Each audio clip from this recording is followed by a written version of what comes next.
कधी असं तुम्हाला वाटतंय का तुम्ही दगडाने भरलेली बॅग कॅरी करता तुमच्या पाठीवरती?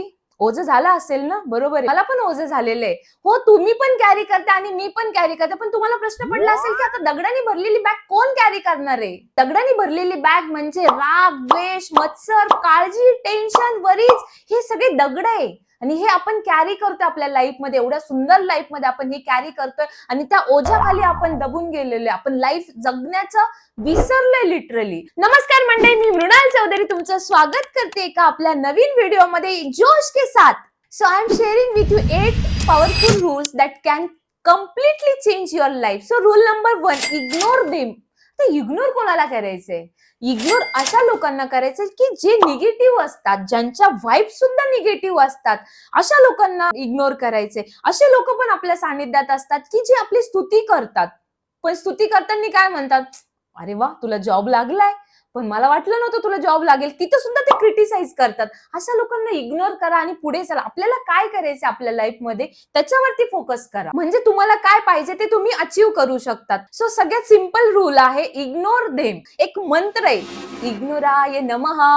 एक ओझं आपण उतरलं आता आपल्या पाठीवरचं, इग्नोर देम. आता रूल नंबर 2 आणि दुसरं ओझं कसं उतरायचंय, लेट इट गो. पण लेट इट गो म्हणजे काय? आता काय लेट इट गो करायचंय? काम करणं. अरे काम करणं कसं पॉसिबल आहे? काम करणं लेट इट गो कसं करू शकतो आपण? मंडळी, काम करणं लेट इट गो करून चालणार नाही, कारण कामाशिवाय तर काहीच पर्याय नाहीये. काम करावंच लागणार आहे. सो लेट इट गो काय करायचंय की ज्या गोष्टींनी आपल्याला त्रास होतो, ज्या गोष्टींनी आपल्याला त्रास झालेला आहे पास्टमध्ये, राग येतो, चिडचिड होती, अशा गोष्टी सोडून द्यायच्या, त्या कॅरी नाही करायच्या आहेत. त्या जर कॅरी केल्या तर आपल्याला येणाऱ्या ज्या संधी असतात, नवीन चान्स असतो, नवीन अपॉर्च्युनिटीज असतात, त्या गोष्टीसाठी आपण धजत नाही, त्या आपण सोडून देतो. का? तर आपण ते काहीतरी बॅगेज आपण ते कॅरी करत असतो. अरे यार, माझ्यासोबत असंच झालं होतं, मला त्याचं टेन्शन येतं, नको माझ्याकडनं होईल का, त्यावेळेस असं झालेलं होतं, त्याच्यामुळं माझं खूप नुकसान झालं होतं. अरे ठीक आहे ना, त्यावेळेस झालेलं आहे ते सोडून द्या. नवीन जी अपॉर्च्युनिटी आलेली आहे, नवीन जी संधी मिळालेली तुम्हाला, ती उचला.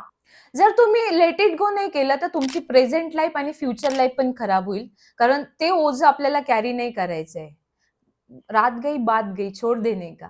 उद्याचा दिवस आहे किंवा आजचा दिवस आहे, तो जगायचा, तो एन्जॉय करायचा, त्यातून काय शिकायला भेटेल ते बघायचं आणि पुढे चालायचं. सो लेट इट गो हा रूल नंबर 2 काम करतो. सो रूल नंबर 3, आता 2 ओझे उतरले ना खाली, 2 दगड काढून फेकलेले, थोडंसं ओझं कमी झालेलं आहे, थोडंसं रिलॅक्स वाटतंय. पण रूल नंबर 3 काय आहे? Give it time. प्रत्येक गोष्टीला टाइम लागतो. Everything takes time. Healing, growth, success, it's a process. त्या प्रोसेसनीच प्रत्येक गोष्ट घडून द्यावी लागते. जर तुम्हाला इन्स्टंट काही पाहिजे असेल तर इन्स्टंट काही होत नाही. इन्स्टंट झालं तरी ते चांगलं होत नाही. सो प्रत्येक गोष्टीला थोडासा टाइम द्या, त्या टायमिंगनुसार होऊ द्या आणि त्या टायमिंगनुसार जर झालं तर ती गोष्ट चांगली घडते, अन्यथा ती गोष्ट स्पॉईल होते. तुम्ही एक्झाम्पल घरातले घ्या ना, सिंपल. आपण भाजी जरी बनवायची ठरवली, आपल्याला इन्स्टंट भाजी पाहिजे असते, खूप भूक लागलेली, पटकन बनवा, पण ती चांगली होत नाही. आता पटकन बनवा म्हणजे काय, पाणी तेल एकदाच टाकायचं, जिरे मोहरी सगळी फोडणी न देता सगळे एकत्र टाकायचे, त्यात बटाटे टाकायचे, पाणी टाकायचं, शिजू द्यायची. ती चांगली थोडी न होणार आहे. सो त्याला पण एक प्रोसेस आहे, त्या प्रोसेसनुसारच होऊ द्या. ज्याला इन्स्टंट रिझल्ट पाहिजे असेल ना, तेवढंच त्याचा डाऊनफॉल पण तेवढाच फास्ट असतो. जसा ग्राफ असतो, जेवढा फास्ट गेला तेवढा त्याच पद्धतीने, त्याच स्पीडने तो खाली येतो. त्याच्यामुळे प्रत्येक गोष्टीला टाइम लागतो, त्याला त्याचा टाइम द्या. कोणतीच गोष्ट अगोदर किंवा कोणतीच गोष्ट लेट नाही होत, त्या पर्टिक्युलर टाइम वरतीच ती गोष्ट घडते. पेशन्स ठेवा, नाही तर तुम्ही पेशंट व्हाल. म्हणून पेशन्स ठेवणं किती इम्पॉर्टंट आहे हे आपल्याला या पॉइंट वरून, या रूल नंबर 3 वरून कळतंय. Give it time. आता तिसरं ओझं उतरलंय. पहिलं इग्नोर केलं, इग्नोराय नमः. दुसरं लेट इट गो ये नमः. तिसरं गिव्ह इट टाइम ये नमः. So rule number 4. आता रूल नंबर 4 काय आहे? Don't compare. इतरांशी कंपेअर करू नका, कारण आपली लाईफ खराब होऊन जाते. सध्याचे जे सोशल मीडियावरती प्रत्येक जण आहे, लहान मुलापासून म्हातारांपर्यंत प्रत्येक जण हा सोशल मीडियावरती, आणि प्रत्येक जण हा इतरांशी कंपॅरिझन करतो की समोरच्याची लाईफ कशी आहे, त्याच्याकडे कोणती गाडी, तीच गाडी मला पण पाहिजे, त्याचे कपडे कसे, तसेच कपडे मला पाहिजे, त्याच्याकडे शूज कोणत्या ब्रँडचे, तेच मला पाहिजे. प्रत्येक गोष्ट आपल्याकडे असलीच पाहिजे असं नाहीये. जे आहे त्यात समाधानी राहा. कंपॅरिझनच्या नादामध्ये आपण दुःख ओढून घेतो, कारण प्रत्येक गोष्ट आपण परचेस करू शकतो असं नाहीये, किंवा प्रत्येक प्रत्येक गोष्ट आपल्याकडे असेलच किंवा येईलच असंही नाहीये. कम्पेअर नका करू, कॉम्पिटिशन करा, पण ती पण हेल्दी कॉम्पिटिशन करा. नाही तर काय होतं, कम्पेअर करण्याच्या नादामध्ये आपली लाईफ खराब होती. आपल्याला काय पाहिजे ते आपण विसरून चाललोय. It's your own race. तुम्ही तुमच्या पद्धतीने रेसमध्ये धावा. इतरांना कम्पेअर करून तुम्ही स्वतःला नका पळू. Celebrate your on success, celebrate your on victories. तुम्ही जे काय मिळवलेले, तुम्ही जे काम केलेले, तुम्हाला जे सक्सेस मिळाले, त्याचं तुम्ही सेलिब्रेशन करा. इतरांना बघून किंवा इतरांसाठी नका करू. So don't compare. कम्पेअर नका करू. जर कम्पेअर करत बसला ना तर खूप ओझं होतं. ते ओझं आपण कॅरी करू शकत नाही खूप काळ. सो डोंट कम्पेअराय नमः. चौथा मंत्र बरोबर आहे. आता 4 दगड आपण काढून टाकलेले, 4 ओझे आपण कमी केलेले, बॅग थोडीशी आणखीन हलकी झालेली आहे, म्हणजे थोडासा असा मोकळा श्वास आपण घेऊ शकतोय. So rule number 5. तर रूल नंबर 5वा कोणता आहे? सो 5वा दगड म्हणजे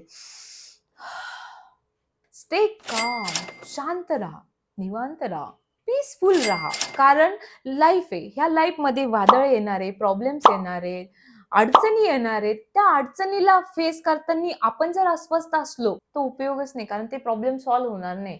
कारण ही लाईफ आहे. ह्या लाईफ मध्ये रोज नवनवीन प्रॉब्लेम्स, आज वेगळा तर उद्या दुसरा, उद्या दुसरा तर परवा तिसरा. रोज प्रॉब्लेम येणारे, रोज वादळ येणारे. त्याला आपण शांततेत तोंड देऊ.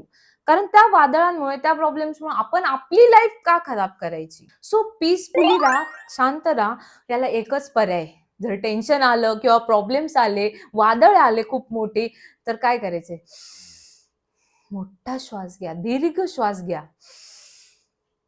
प्रयोग करून बघा, भारी वाटतं एकदम.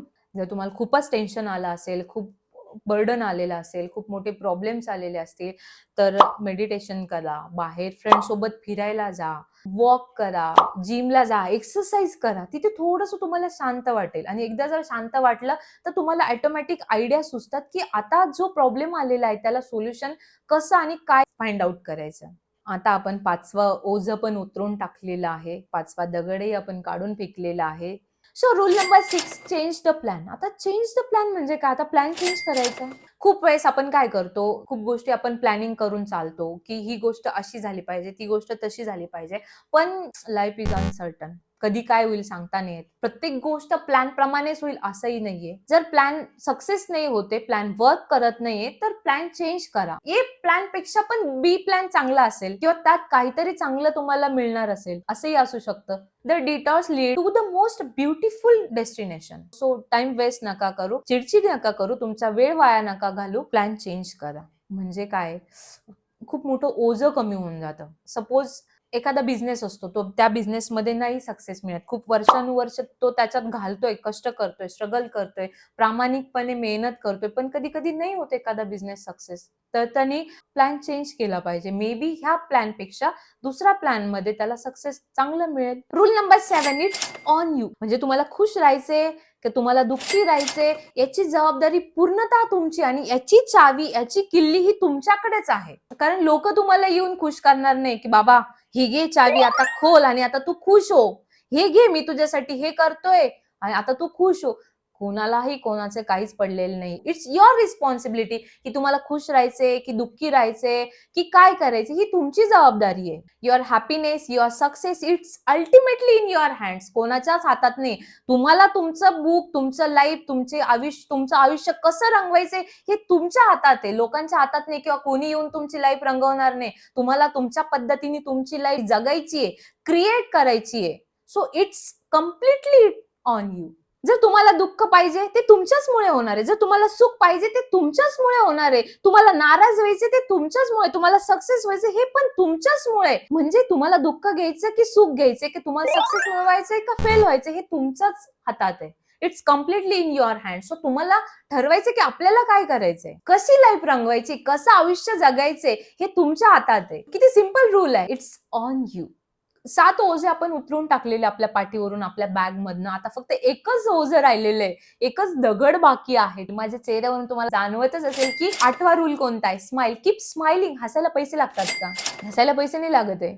Smile, it's simple but powerful. खूप ताकद आहे ह्या स्माइल मध्ये, खूप ताकद असते. एखादा समोरचा नाराज जरी असेल, दुःखी असेल, तर आपण स्माइल जरी दिली, एक सिम्पल स्माइलनी समोरच्याचा मूड चेंज होऊ शकतो. एक एंडोफिन्स नावाचा हार्मोन्स आहे. जर आपण हसलो तर तो हार्मोन्स ऍक्टिव्ह होतो आणि तो ऍक्टिव्ह झाला तर आपल्या बॉडीत किंवा आपल्याला जे दुःख झालंय, जे पेन झालंय तो रिलीज होतो. तुमचा मूड चेंज होतो हसल्याने. हसायला तर पैसे नाही लागत. सो हसा ना यार. काय प्रॉब्लेम आहे हसल्याने? एक स्माइल दिल्याने काय तुमचं कमी होणार आहे? तुमचा पैसा कमी होणार आहे? का तुमच्या काही गोष्टी कमी होणार आहे? नाही. So keep smiling. स्माइल सोबत काम करा. सो ह्या स्माइल सोबत आपण हा व्हिडिओ इथेच संपवतोय. जर तुम्हाला हा व्हिडिओ आवडला असेल तर प्लीज लाईक करा, शेअर करा. शेअर अशा लोकांना करा ज्याच्या पाठीवरती हे ओझं आहे, राग, द्वेष, मत्सर, टेन्शन, वरीज, यांना हा व्हिडिओ नक्की शेअर करा. त्यांचं पाठीवरचं ओझं पण नक्की उतरेल. हा व्हिडिओ कसा वाटला कमेंट करायला विसरू नका. आणि आणखीन एक गोष्ट, आपलं एक ब्लॉगिंग चॅनल दी प्रणव मृणाल टॉक्स, त्याची पण लिंक तुम्हाला डिस्क्रिप्शन मध्ये मिळून जाईल. जर तुम्ही ते चॅनल सबस्क्राईब केलेलं नसेल तर प्लीज तेही चॅनल सबस्क्राईब करा. आणि आपले इंस्टाग्राम वरती मस्त नवीन छान छान रील्स येत असतात, ते पण तुम्ही फॉलो करायला विसरू नका. मी मृणाल चौधरी रजा घेते. धन्यवाद.